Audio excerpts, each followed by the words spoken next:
What I wanted to talk to you guys about and help learn from you as well is you're interested, hopefully some of you are interested in business, and you're thinking about how can business be used for good.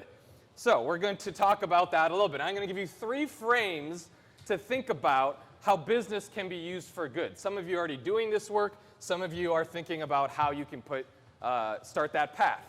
And then we'll do a little bit of activity so you can learn from what each other are interested in, because that's what this is all about, connecting. So the first frame I want to think about is who exactly is your audience? So I'm from the University of Michigan. I run our Center for Social Impact, and we have this, our entire business school is centered around this idea of positive business. How can you use business for positive outcomes? And so the first frame I want to share with you is to think about potential business outcomes in 3 buckets. And I want you to think about if you're a motivated person and you want to either start a business, join a business, or work for a business, which one of these buckets resonates the most with you? The first is traditional shareholder value. Now that's a very positive business practice, because when you're in a business and creating a product or service, you're creating value in the world and someone's paying for that value. And traditionally business schools have taught that sort of business value, that dollar consumer exchange. And to grow a business like that is definitely, it helps our economy, it helps individuals. So traditional shareholder value or customer value. That's the first bucket. If you think that you're someone who really likes working on that, I'm going to eventually ask you to shift over here. All right? The second bucket is an internal focus. Are you someone that's really interested in making sure those that are inside your organization, your employees, for example, are really thriving at their best selves? Are you interested in creating leadership? Are you interested in making sure that people are happy with the work that they're doing? Are you interested in creating a culture that makes people excited to be at work, that they feel valued? Because that's a very positive business principle, and it's very focused internal to your organization. So if that's the case, I'm going to ask you to shift here in the middle. So we have traditional shareholder value, we have internal focus, working with people, making them their best selves, and then the final frame is an external focus, where you're interested in people and the planet, that you want to be part of a business that isn't just focused on shareholder value, that isn't necessarily just making employees at their best, but is actually working to make others in the world, in your community, and your society better off, or that you're working to make sure our planet is better than it was yesterday, hopefully, because we know it's going in the other direction, unfortunately. All right, so these are 3 frames. They're not mutually exclusive, but which one resonates the most with you if you were to be a part of a business? Shareholder value, internal people development, or external people, society, and planet benefit? So let's reorg here a little bit. What resonates with you? Shareholder value, internal people, external society. If you're in a business, thank you for holding down the shareholder value. All right, there's some shifting. All right, we got a lot of traffic over here. You guys can come close. I'm not going to jump out at y'all. Get some room. Okay, great. So, because this is only 15 minutes, I'm not going to go into depth in this, but the idea here, I mean, this is fascinating just for me. Clearly, a lot of people are interested in this idea about society and the planet. Now, it's interesting, and we can do this follow-up afterwards for sure, is that business, in a structural sense, is not set up to do this in traditional business. In fact, if you're a public company, or in fact, a lot of companies in their bylaws, if a CEO, even if he believes this is important, if he says, I want our company to work for the planet and society, he could lose his job or she could lose her chairmanship, because a lot of businesses have to only or primarily focus on this. So that's one of many legal hurdles in a business perspective. So I want to shift to a second frame, and I want you guys to start getting to know each other as well, because this is what this is all about. All right. So the second frame, the first was who are you serving, or who's your audience? The second frame is how do you structure your organization?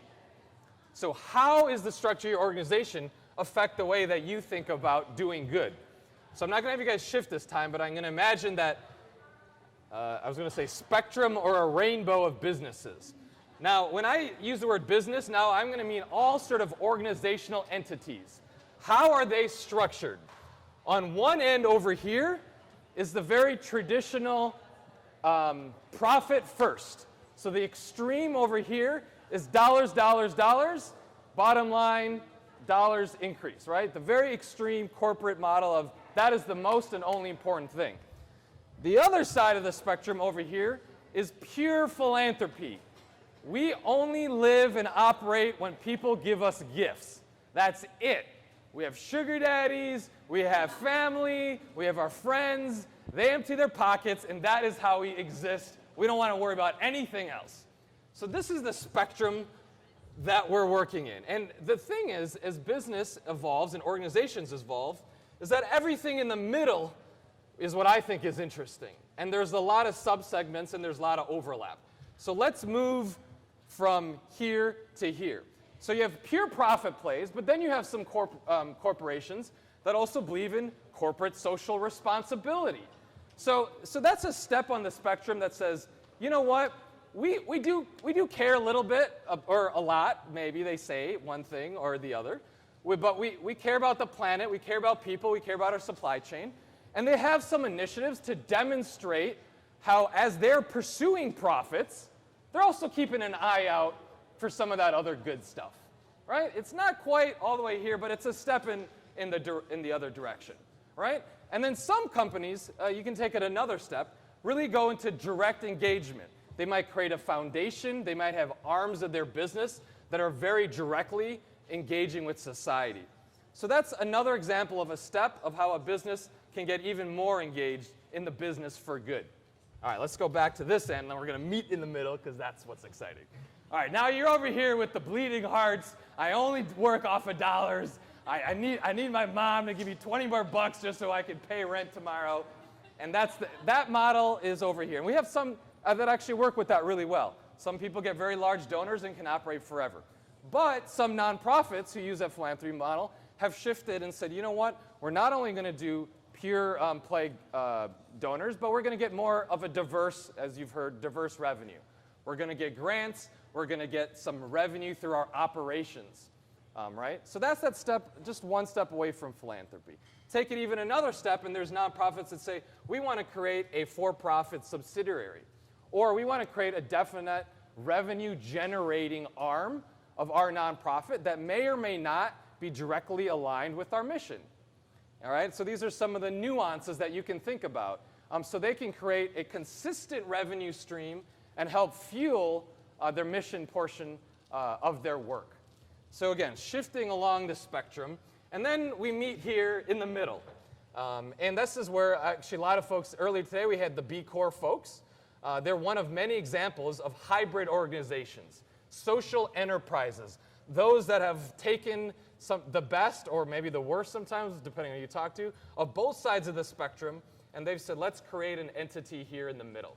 Let's take revenue generation, let's take doing work for good, let's take shareholder input, but let's also bring efficiencies to the table. And there's a lot of emerging models right here in the middle to then accomplish what we were trying to do on the first step, which is, let's serve our employees better, right?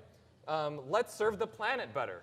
Let's be more efficient to our stakeholders, or let's actually increase profit, but serve customers that want to pay more because they know we're doing good things.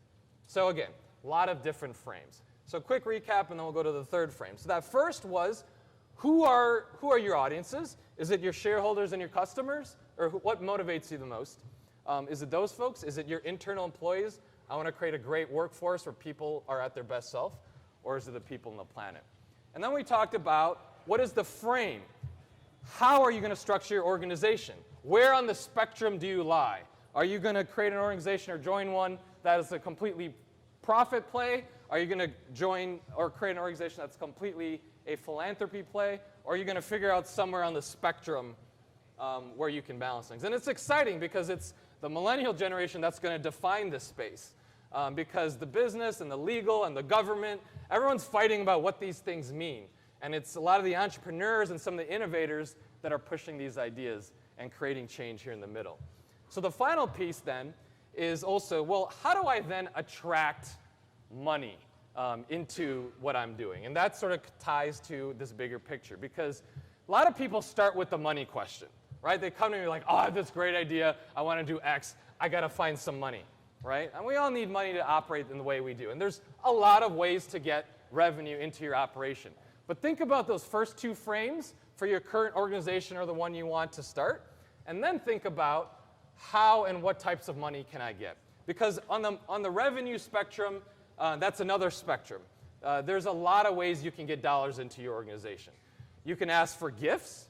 You can get grants. There's traditional philanthropy. Then there's also, on the other side of the spectrum, there's high return venture capital. With social entrepreneurship, venture capital is very, very, very small. It's less than 0.5%. In fact, in traditional business, venture capital is less than 2% of the money that's invested in there. So don't spend all your time thinking, I have a great social enterprise idea and I got to go after venture capital, because there's a spectrum. There's other things that exist. So in the middle of the spectrum, you have government assistance in the form of both debt and equity. Do you want to get a loan? Or do you want to get someone to actually invest into you? That someone could be a government entity, it could be a business, it could be an individual. And investment means someone gets a financial return back. But in our world, we're also talking about how do you balance financial and social return. And there are a lot of people and entities that are interested in this. But other forms of investing could be crowdfunding. It could be lending. Traditional lending, non-traditional lending. So a lot of the space in the middle here of impact investing, it really aligns to what you want to do. At the end of the day, it's very hard to look at a company or look at a brand and be able to answer the question, is this company good? There's just too many elements of that you have to work out. What does good mean? How do you measure good? How do you infuse capital into good? So I wanted to present at least 2 or 3 frames to get you to start thinking about these things, so we can continue the conversation. And I hope when I come back to future years that some of you will be presenting even better solutions to how we can do all of this, because the more you get in the spectrums, the more messy it gets, and the more we need to work together to do that. So thanks again. I'm Rishi Moudgil, University of Michigan. Happy to continue conversations with you guys.